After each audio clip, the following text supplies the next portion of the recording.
In the low desert, timing is everything. April brings longer, warmer days, and we need to get our gardens ready for the upcoming season. In today's video, I'll show you the most important garden tasks to do this month. Download your free checklist and follow along. I'm Angela from Growing in the Garden. My garden's in Mesa, Arizona. I want to help you succeed, even if you're gardening in tough conditions. Remember those tomatoes we planted last month? Yours are already planted, right? Well, it's time to pay some attention to them. Tomato plants can grow tall really fast, so it's crucial to give them some support. I'm going to add trellises to both of these tomatoes. These are built to fit within the garden grids, and they work great. Look at that. First layer in place, they go nice and deep. I don't need this bamboo pole anymore.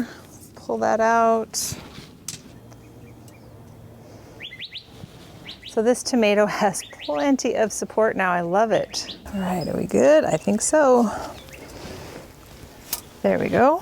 You might notice I didn't prune these tomatoes. It's not always an easy answer of if you should prune tomatoes or remove suckers. For me, it's very seasonal.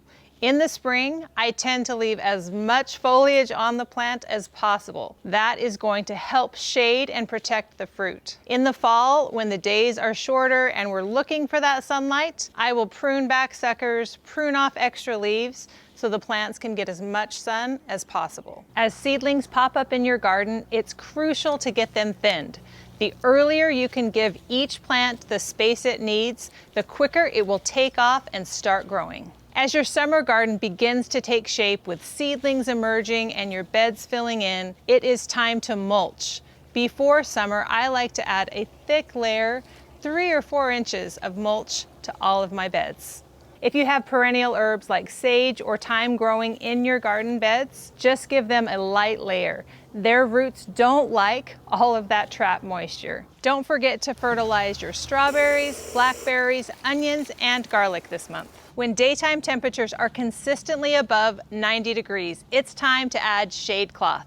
That will cool the air by about 10 degrees, buying you time for your crops to continue producing. April is prime time for aphids. I prefer letting beneficial insects take care of it for me.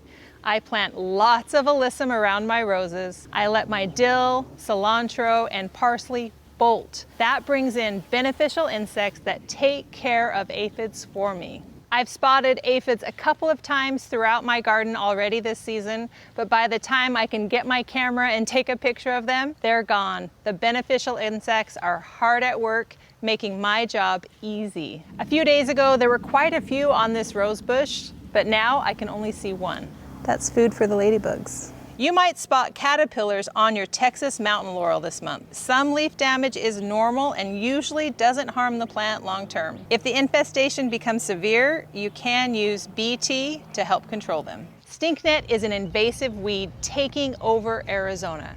It spreads by releasing thousands of seeds, and when it dries out, it becomes a fire hazard. If you see stinknet, pull it out, bag it, and put it in the trash, not the compost. There's a hotline to report it so they can track it. It's a tough one, but we all have to do our part to stop the spread. It's getting too hot to garden in small containers. As they finish producing, repurpose the soil by adding it to your garden beds, use it as mulch, or mix it into your compost. After that, put those small containers away until cooler weather returns. I will keep growing in large containers like these whiskey barrels. Containers of 20 gallons or more are better able to withstand Arizona's intense summer heat. April is also the month of buckets of blooms. I love looking back at some of my past flower harvests. Want harvests like these? Write down the blooms you love and check out my planting lists for summer and fall. That's when you'll start those seeds.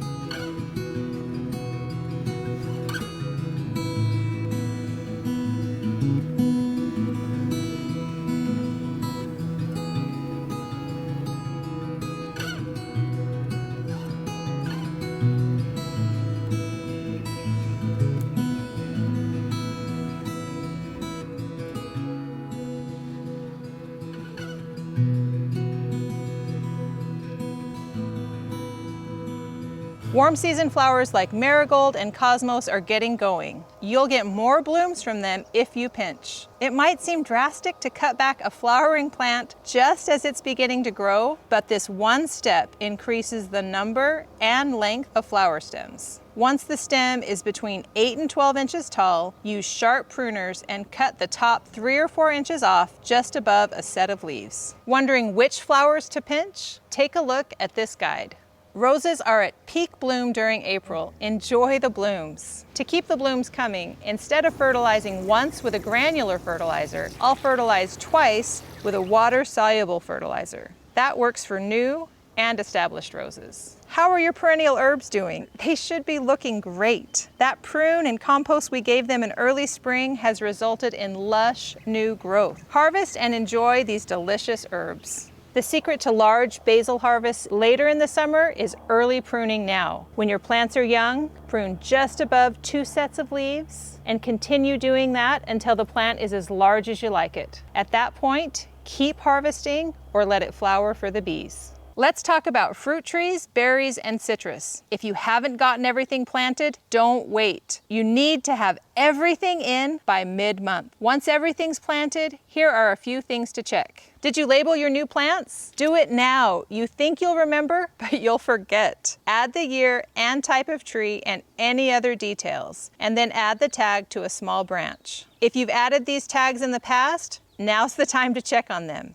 Have the branches outgrown them? Move them to a larger branch. Don't be like me and forget about them. This one is stuck. I'll pull it out and add it to a smaller branch. If you're growing citrus, paint or wrap any exposed bark to protect it from the summer sun. Improper pruning can leave bark vulnerable, and you definitely want to avoid that. Check your trees. Do you need to repaint or rewrap? Remember to use a latex-based paint. Or I like to use this citrus wrap. Paint or wrap can fade or disintegrate over time. Reapply as needed to protect citrus bark. If you want big, delicious fruit, you have to thin them. Thin stone fruit and apple trees this month. Try to thin the fruit before they're an inch in diameter, usually within a month of full bloom. Keep about 4 to 6 inches between the stone fruits, and I like to prune apples down to 1 per cluster. Lemons are super prolific. When they begin to soften and it's time to harvest all of them, here's what I like to do. Use a vegetable peeler to remove just the skin, avoid the pith, freeze dry or dehydrate the peels, and then juice the lemons and freeze the extra juice. I like freezing the juice in pint jars. It makes it easy to make my favorite lemonade recipe. For the full recipe, head to my website, growinginthegarden.com. And finally, let's talk about watering. April is a transition month. Your plant's watering needs will go up as the temperatures climb. It's crucial to keep an eye on your soil moisture levels. Adjust your timers as needed, and remember this simple principle: water deeply, less often. Deep watering encourages strong roots in your trees, shrubs, flowers, and garden beds. Plants with strong roots can handle higher temperatures much better. That's it for April. If you're feeling overwhelmed, head to my website. I've got lots of resources to help you out. You can do this, and I'm here to help.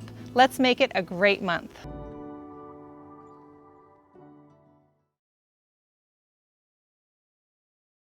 Okay, no, that's not what it is. Oh, sorry, I forgot what I was gonna say. It's actually so the fruit can but that just, should I start all the way over? Is that okay? Oh, if you're feeling that, I like that. Yeah, got this, you can do it. Yeah, you can do this. Okay.